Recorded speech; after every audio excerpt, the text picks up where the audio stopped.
H. Singkatan dan akronim. 1. Singkatan nama orang, gelar, sapaan, jabatan, atau pangkat diikuti dengan tanda titik pada setiap unsur singkatan itu. Misalnya SDR, titik, yaitu saudara. Yang kedua, singkatan yang terdiri atas huruf awal setiap kata nama lembaga pemerintahan dan ketatanegaraan, lembaga pendidikan, badan atau organisasi, serta nama dokumen resmi ditulis dengan huruf kapital tanpa tanda titik. Misalnya NKRI dengan huruf kapital semua, yaitu Negara Kesatuan Republik Indonesia. Yang B, singkatan yang terdiri atas huruf awal setiap kata yang bukan nama diri ditulis dengan huruf kapital tanpa tanda titik. Misalnya PT dengan menggunakan huruf kapital semua, yaitu perseroan terbatas. Yang ketiga, singkatan yang terdiri atas 3 huruf atau lebih diikuti dengan tanda titik. Misalnya HLM titik, yang artinya halaman, menggunakan huruf kecil. Yang keempat, singkatan yang terdiri atas 2 huruf yang lazim dipakai dalam surat menyurat, masing-masing diikuti oleh tanda titik. Misalnya A kecil, titik, N kecil, titik, yaitu atas nama. Yang kelima, lambang kimia. Singkatan satuan ukuran, takaran, timbangan, dan mata uang tidak diikuti tanda titik. Misalnya CM kecil, maksud saya hurufnya kecil, yaitu sentimeter. Yang keenam, akronim nama diri yang terdiri atas huruf awal setiap kata ditulis dengan huruf kapital tanpa tanda titik. Misalnya LAN, menggunakan huruf kapital semua, yaitu Lembaga Administrasi Negara. Yang ketujuh, akronim nama diri yang berupa gabungan suku kata atau gabungan huruf dan suku kata dari deret kata ditulis dengan huruf awal kapital. Misalnya Kalteng, yang berarti Kalimantan Tengah. Yang kedelapan, akronim bukan nama diri yang berupa gabungan huruf awal dan suku kata atau gabungan suku kata ditulis dengan huruf kecil. Misalnya pemilu, yaitu pemilihan umum. Kemudian ada angka dan bilangan. Angka Arab itu ada 0, 0, 1, 2, 3, dan seterusnya. Kalau angka Romawi itu menggunakan huruf I besar, ya seperti di contoh ya.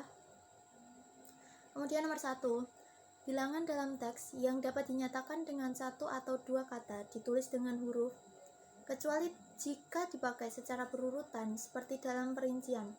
Misalnya, mereka menonton drama itu sampai 3 kali. Yang kedua, A, bilangan pada awal kalimat ditulis dengan huruf. Misalnya, 50 siswa teladan mendapatkan beasiswa dari pemerintah daerah. Angkanya itu ditulis menggunakan huruf ya. Kemudian yang B, apabila bilangan pada awal kalimat tidak dapat dinyatakan dengan 1 atau 2 kata, susunan kalimatnya diubah. Misalnya, panitia mengundang 250 orang peserta.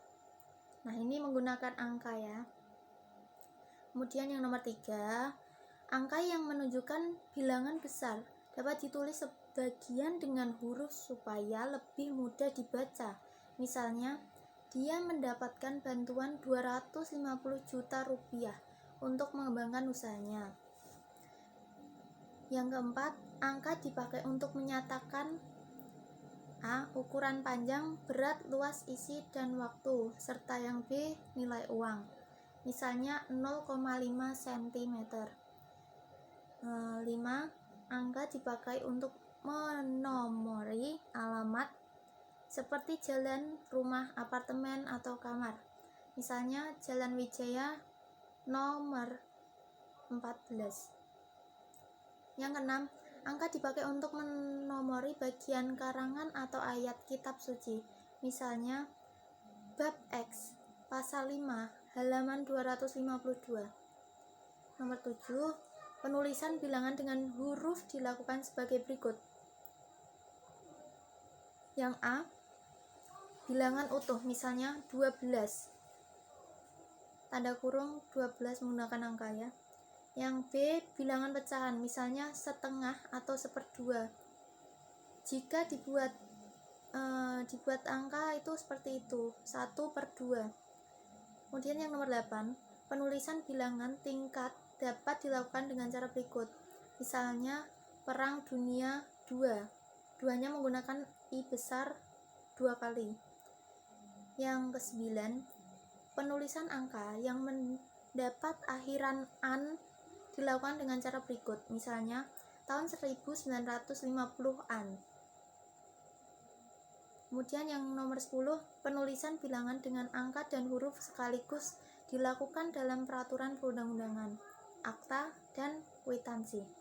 Misalnya, setiap orang yang menyebarkan atau mengedarkan rupiah tiruan sebagaimana dimaksud dalam pasal 23 ayat 2 dipidana dengan pidana kurungan paling lama 1 tahun dan pidana denda paling banyak 200 juta rupiah. Kemudian yang nomor 11, penulisan bilangan yang dilambangkan dengan angka dan diikuti huruf dilakukan seperti berikut. Misalnya, saya lampirkan tanda terima uang sebesar 900.500 rupiah 50 sen. Kemudian yang nomor 12, bilangan yang digunakan sebagai unsur nama geografi ditulis dengan huruf. Misalnya, 3 raksa. Kemudian yang J, kata ganti ku, kau, mu, dan nya. Kata ganti ku dan kau ditulis serangkai dengan kata yang mengikutinya, sedangkan mu dan nya ditulis serangkai dengan kata yang mendahulunya. Misalnya, rumah itu telah ku jual. Kemudian yang K, kata sandang si dan sang. Kata si dan sang ditulis terpisah dari kata yang mengikutinya. Misalnya, surat itu dikembalikan kepada si pengirim. Catatan, huruf awal sang ditulis dengan huruf kapital jika sang merupakan unsur nama Tuhan. Kemudian pemakaian tanda baca. Yang pertama ada titik. Tanda titik dipakai pada akhir kalimat pernyataan. Misalnya, mereka duduk di sana, titik. Yang kedua, tanda titik dipakai di belakang angka atau huruf dalam suatu bagian ikhtisar atau daftar. Misalnya, 1. Kondisi kebahasaan di Indonesia. Yang A, bahasa Indonesia, yaitu ada nomor 1 kedudukan, nomor 2 fungsi, dan lain-lain. Kemudian tanda koma. Ada tanda koma. Tanda koma dipakai di antara unsur-unsur dalam suatu pemerinci atau pembilangan. Misalnya, telepon seluler, koma, komputer, koma, untuk, bukan barang asing lagi. Yang kedua, tanda koma dipakai sebelum kata penghubung, seperti tetapi, melainkan, dan sedangkan dalam kalimat majemuk. Misalnya, saya ingin membeli kamera, koma, tetapi uang saya belum cukup. Yang ketiga, tanda koma dipakai untuk memisahkan anak kalimat yang mendahului induk kalimatnya. Misalnya, kalau diundang, saya akan datang. Kalau diundang, koma, saya akan datang, titik. Tanda koma dipakai di belakang kata atau ungkapan penghubung antar kalimat, seperti oleh karena itu, jadi, dengan demikian, sehubungan dengan itu, dan meskipun demikian. Misalnya, mahasiswa itu rajin dan pandai, titik. Oleh karena itu, koma, dia memperoleh beasiswa belajar di luar negeri. Yang kelima, tanda koma dipakai sebelum dan atau sesudah kata seru, seperti oh, ya, wah, aduh, atau hai. dan kata yang dipakai sebagai sapaan seperti bu, di, nak. Misalnya, oh begitu. Kemudian yang nomor 6, tanda koma dipakai untuk memisahkan petikan langsung dari bagian lain dalam kalimat. Misalnya, kata nenek saya, tanda koma, kemudian baru tanda petik. Kita harus berbagi dalam hidup ini, koma lagi, baru tanda petik 2 di atas. Kemudian yang nomor 7, tanda koma dipakai di antara nama dan alamat, bagian-bagian alamat, tempat dan tanggal, serta nama tempat dan wilayah atau negeri yang ditulis berurutan. Misalnya, SDR Abdullah atau saudara Abdullah, Jalan Kayu Manis 3 garis miring 18, Kelurahan Kayu Manis, Kecamatan Mataram, Jakarta 13130.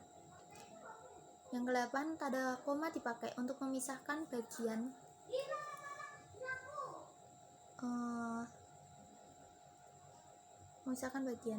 nama yang dibalik susunannya dalam daftar pustaka.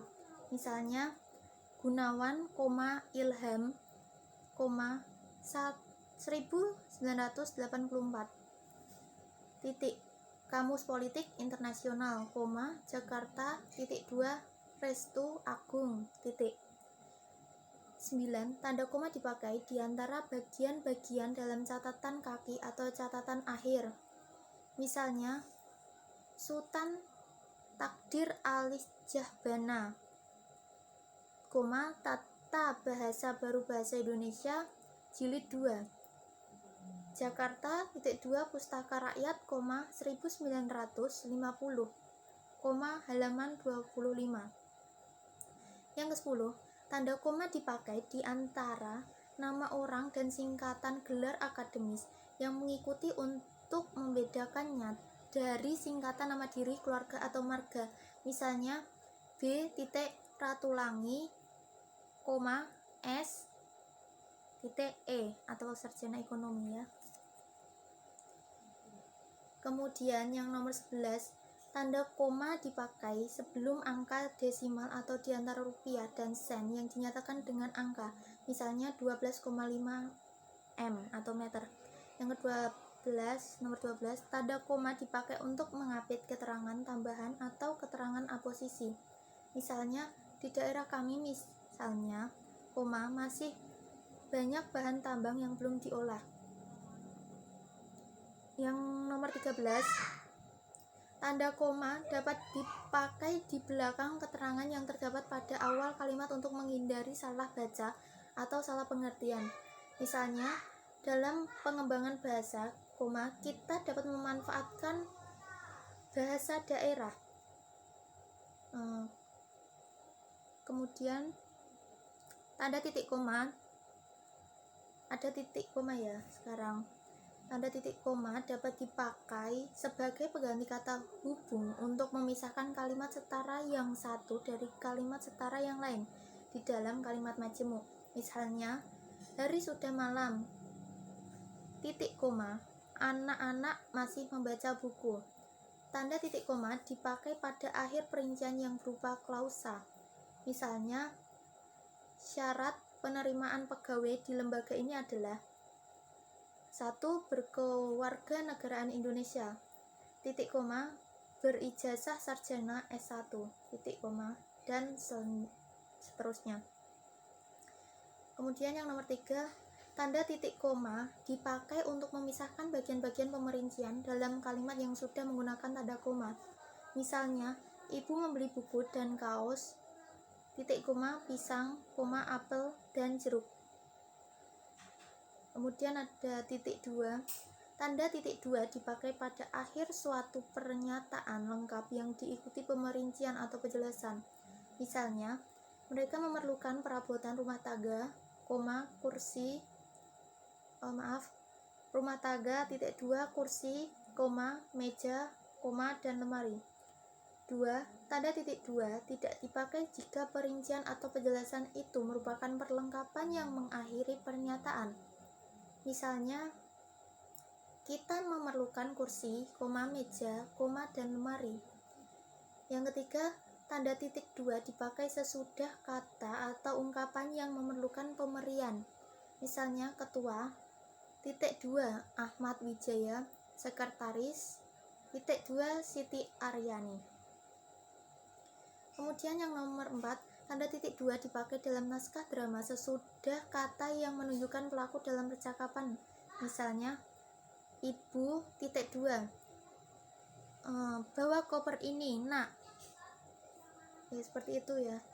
Kemudian yang nomor 5, tanda titik 2 dipakai di antara jilid atau nomor dan halaman, surat dan ayat dalam kitab suci, judul dan anak judul suatu karangan, serta nama kota dan penerbitan dalam daftar pustaka. Misalnya, dari pemburu ke terapeutik titik 2 antologi cerpen Nusantara. Kemudian ada tanda hubung. Tanda hubung dipakai untuk menandai bagian kata yang terpenggal oleh pergantian baris. Misalnya, nelayan pesisir itu berhasil membudidayakan strip put laut. Tanda hubung dipakai untuk menyambung unsur kata ulang, misalnya anak, strip anak. Yang ketiga, tanda hubung dipakai untuk menyambung tanggal, bulan, dan tahun yang dinyatakan dengan angka atau menyambung dalam kata yang dieja satu. Misalnya, 11, tanggal 11, strip bulan 11, strip 2013. Yang keempat, tanda hubung dapat dipakai untuk memperjelas hubungan bagian kata atau ungkapan. Misalnya, strip evolusi. Yang kelima, tanda hubung dipakai untuk merangkai. Misalnya, tanda strip dengan kata berikutnya yang dimulai dengan huruf kapital. Strip Indonesia atau strip Jawa Barat. Yang keenam, tanda hubung dipakai untuk merangkai unsur bahasa Indonesia dengan unsur bahasa daerah atau bahasa asing. Misalnya, strip atau tanda hubung Pariban, di tanda hubung Sowani. Yang ketujuh, tanda hubung digunakan untuk menandai bentuk terikat yang menjadi objek bahasa. Misalnya, kata pasca berasal dari bahasa Sanskerta. Kemudian ada tanda pisah. Tanda pisah dapat dipakai untuk membatasi penyisipan kata atau kalimat yang memberi penjelasan di luar bangun kalimat. Misalnya, kemerdekaan bangsa itu. Tanda pisah, saya yakin akan tercapai. Tanda pisah diperjuangkan oleh bangsa itu sendiri. Kemudian yang nomor 2, tanda pisah dapat dipakai juga untuk menegaskan adanya keterangan aposisi atau keterangan yang lain. Misalnya, Soekarno-Hatta, tanda pisah, proklamator kemerdekaan RI, tanda pisah, Diaba, tanda pisah, Dikan menjadi nama bandar udara internasional. Kemudian, tanda pisah dipakai di antara dua bilangan, tanggal atau tempat yang berarti sampai dengan atau sampai ke. Misalnya, tahun 2010, tanda pisah 2013, maksudnya 2010 sampai 2013. Kemudian yang ketiga, tanda pisah dipakai di antara dua bilangan, tanggal atau tempat yang berarti sampai dengan atau sampai ke. Misalnya, sampai ke, misalnya tahun 2010 sampai 2013, seperti tadi ya. Kemudian ada tanda tanya. Tanda tanya dipakai pada akhir kalimat tanya. Misalnya, kapan Hari Pendidikan Nasional diperingati? Tanda tanya. Kemudian tanda tanya dipakai di dalam tanda kurung untuk menyatakan bagian kalimat yang disangsikan atau yang kurang dapat dibuktikan kebenarannya. Misalnya, Monumen Nasional mulai dibangun pada tahun 1961. Kemudian ada tanda tanya. Yang H, tanda seru. Tanda seru dipakai untuk mengakhiri ungkapan atau pernyataan yang berupa seruan atau perintah yang menggambarkan kesungguhan, ketidakpercayaan, atau emosi yang kuat.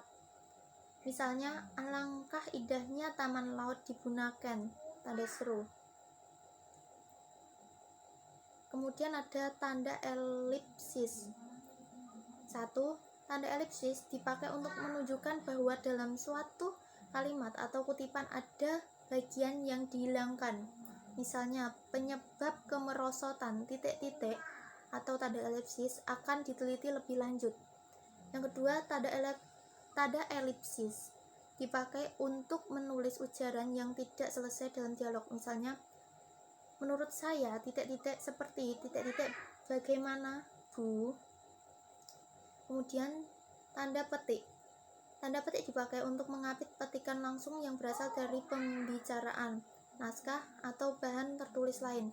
Misalnya, merdeka atau mati, seru Bung Tomo dalam pidatonya. Kemudian yang kedua, tanda petik dipakai untuk mengapit judul sejak, lagu, film, sinetron, artikel, naskah, atau bab buku yang dipakai dalam kalimat. Misalnya, sejak pahlawanku. Pahlawanku itu dikasih tanda petik. Terdapat pada halaman 125 buku itu.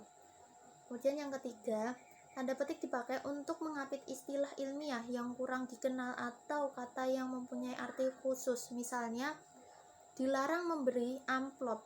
Amplopnya diberi tanda petik kepada petugas. Kemudian selanjutnya, tanda petik tunggal. Tanda petik tunggal dipakai untuk mengapit petikan yang terdapat dalam petikan lain. Misalnya, tanya dia, kau dengar bunyi-bunyi kring-kring tadi? Kemudian yang kedua, tanda petik tunggal dipakai untuk mengapit makna, terjemahan, atau penjelasan kata atau ungkapan. Misalnya, tergugat.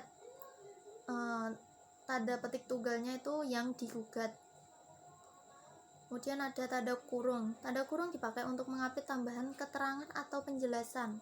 Misalnya, dia memperpanjang surat izin mengemudi, tanda kurung SIM. Kemudian yang nomor 2, tanda kurung dipakai untuk mengapit keterangan atau penjelasan yang bukan bagian utama kalimat. Misalnya, sejak Tranggono yang berjudul Ubud, tanda kurung, nama tempat yang terkenal di Bali, ditulis pada tahun 1962. Kemudian yang nomor 3, tanda kurung dipakai untuk mengapit huruf atau kata yang keberadaannya di dalam teks dapat dimunculkan atau dihilangkan. Misalnya, dia berangkat ke kantor selalu menaiki tanda kurung bus Transjakarta. Kemudian yang nomor 4, tanda kurung dipakai untuk mengapit huruf atau angka yang digunakan sebagai penanda pemerincian. Misalnya, dia harus melengkapi berkas lamarannya dengan melampirkan nomor 1, akta kelahiran, ijazah terakhir, dan surat keterangan kesehatan. Kemudian ada tanda kurung siku. Nomor 1, tanda kurung siku dipakai untuk mengapit huruf, kata, atau kelompok kata sebagai koreksi atau tambahan atas kesalahan atau kekurangan di dalam naskah asli yang ditulis orang lain. Misalnya, penggunaan bahasa dalam karya ilmiah harus sesuai dengan kaidah bahasa Indonesia. Yang kedua, tanda kurung siku dipakai untuk mengapit keterangan dalam kalimat penjelas yang terdapat dalam tanda kurung. Misalnya, persamaan kedua proses itu. Perbedaannya dibicarakan di dalam bab 11. Lihat halaman 35 sampai 38. Perlu dibentangkan di sini.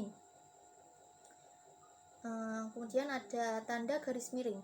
Tanda garis miring dipakai dalam nomor surat, nomor pada alamat, dan penandaan masa 1 tahun yang terbagi dalam 2 tahun takwim. Misalnya nomor 7 garis miring PK garis miring 2 garis miring 2013. Kemudian yang kedua, tanda garis miring dipakai sebagai pengganti kata dan atau serta setiap, misalnya mahasiswa, mahasiswi. Kemudian maksudnya itu mahasiswa dan mahasiswi. Tadi gini, mahasiswa garis miring mahasiswi. Nah, itu maksudnya itu mahasiswa dan mahasiswi.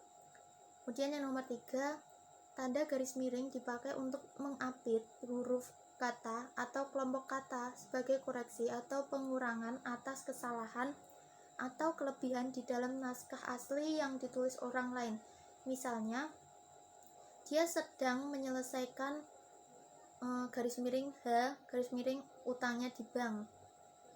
Kemudian ada tanda penyingkat atau apostrof. Yang pertama, tanda penyingkat dipakai untuk menunjukkan penghilangan bagian angka tahun dalam konteks tertentu. Misalnya, dia tanda penyingkat kan kusurati, kan artinya akan. Kemudian penulisan unsur serapan. Berdasarkan taraf integrasinya, unsur serapan dalam bahasa Indonesia dapat dibagi menjadi 2 kelompok. Yang pertama, unsur asing yang belum sepenuhnya terserap ke dalam bahasa Indonesia seperti force majeure, de facto, de jure, dan exploitation, de ahom. Unsur-unsur itu dipakai dalam konteks bahasa Indonesia, tetapi cara pengucapan dan penulisannya masih mengikuti cara asing. Kemudian yang nomor 2, unsur asing yang penulisan dan pengucapannya disesuaikan dengan kaidah bahasa Indonesia. Dalam hal ini, penyerapan diusahakan agar ejaannya diubah seperlunya sehingga bentuk bahasa Indonesianya masih dapat dibandingkan dengan bentuk asalnya.